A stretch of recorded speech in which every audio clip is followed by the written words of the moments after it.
Lisa and her two sisters finished their meal and followed Carla out. Once outside, they couldn't help but take a look at the staff who were unloading the produce.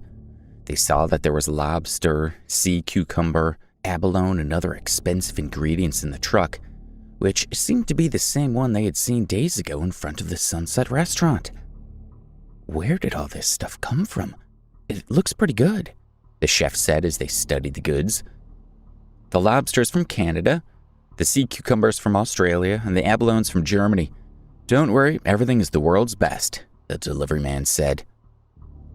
Let me see the documents for your shipment. Let me see when it arrived at the port. The delivery man quickly handed over a record book to a chef.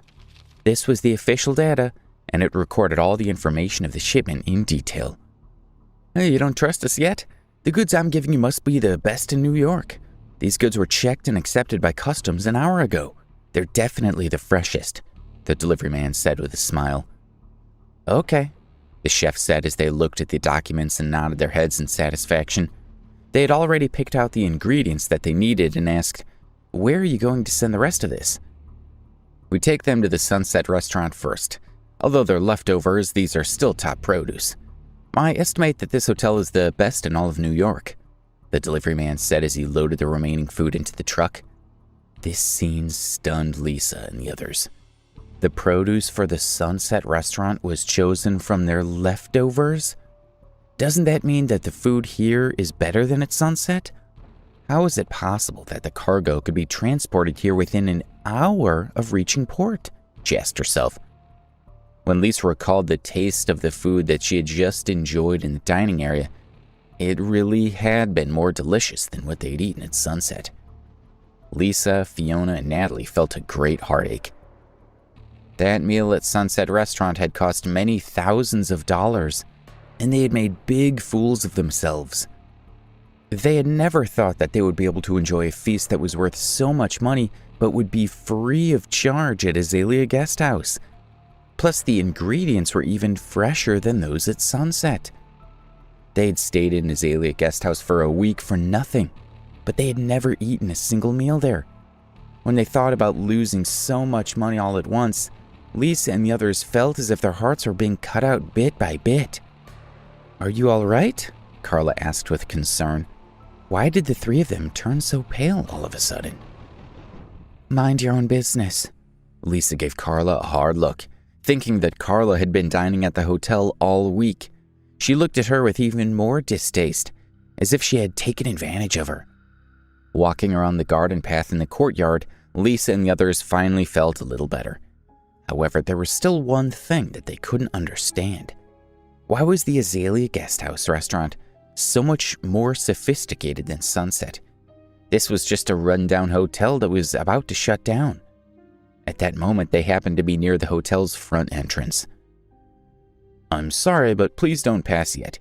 You can take a detour to the other side," a man in a suit and shiny leather shoes said as he blocked their path. He looked like a staff member. "Oh, okay." Lisa saw how handsome this man was and agreed in a daze. She stood beside Fiona and her sisters. There were several staff members there, and all of them were tall and wore earphones. They wore serious expressions and said something into their earphones from time to time. A few minutes later, the staff members started getting nervous and looked towards the entrance. A flashy car with a red flag slowly drove up. A foreigner stepped out of the car. A man who looked like he was in charge went to shake hands with the foreigner. After exchanging a few pleasantries with the translator, the man in charge invited the foreigner to enter through Azalea Guest House's gate. As they walked ahead, the man in charge introduced the Azalea Guest House to the foreigners through translators. The foreigners looked at the surroundings and nodded from time to time. As they passed by Lisa and the others, they heard the man say, "This hotel is specially designed to receive the most respected guests. We've previously received the Secretary of State for Finance, the Chancellor of the University of Oxford, and the head of the United Nations Educational, Scientific, and Cultural Organization." The foreigner nodded and spoke in a foreign language. The translator quickly said, "Minister Yayatari said that he is honored to be able to stay in a place where so many distinguished people have stayed. He hopes that this trip to New York can attract more investment for El Salvador."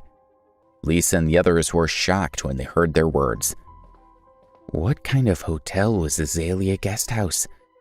They've even received powerful people such as foreign ministers and chancellors, they wondered. Lisa felt more and more that Azalea Guest House was not as simple as they had imagined. Lisa opened her phone and searched for information about the hotel from the internet. When they saw the results, the sisters were completely dumbfounded. The words almost blinded them. They were actually staying in one of the top hotels in the world. It was no wonder that they were not able to extend their stay in the room, and that the food was even better than at Sunset Restaurant. Everything made more sense. This was a place that had received countless nobles and dignitaries. Ordinary people, even if they had money, wouldn't be able to book a room there. Yet these ladies from a small city had stayed there for a week. If they had known earlier, they would have felt better there.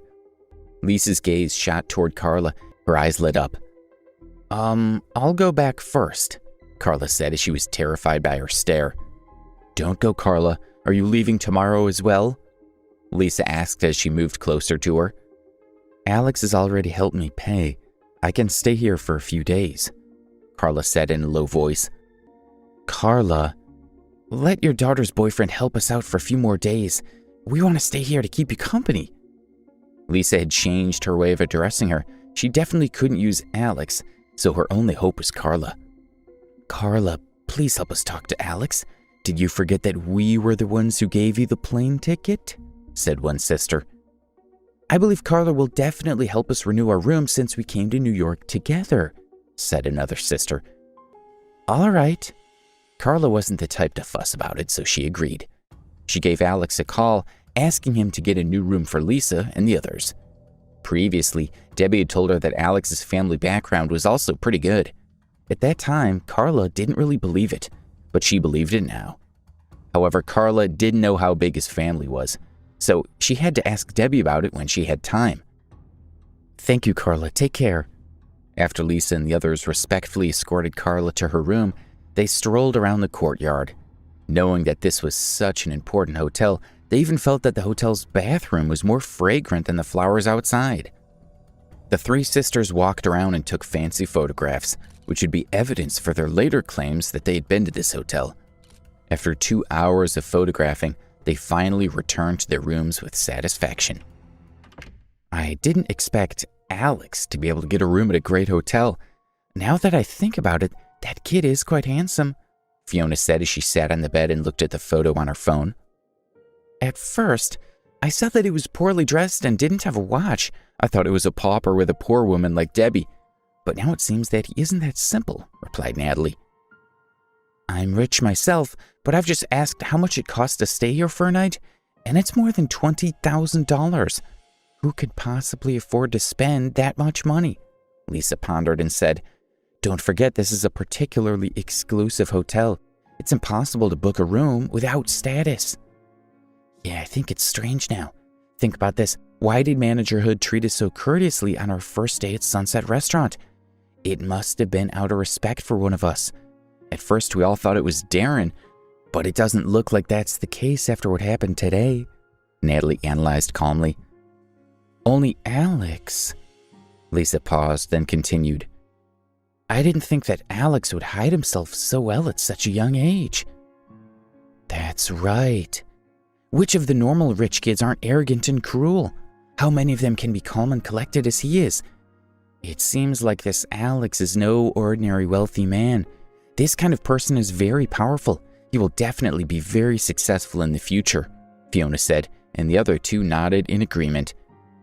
If only Donna could be with Alex. It seems like Carla and her daughter still don't know that Alex is from a top family. This is an opportunity, Lisa began to scheme. That's right. In front of Alex, Darren is nothing, said one sister. I'll tell Donna, although the chances are slim. But if I don't give it a try, I'll regret it for the rest of my life, Lisa said with a serious look in her eyes. Please subscribe to the Pocket FM YouTube channel and press the bell icon for instant notification. Check out our channel for more such exciting shows.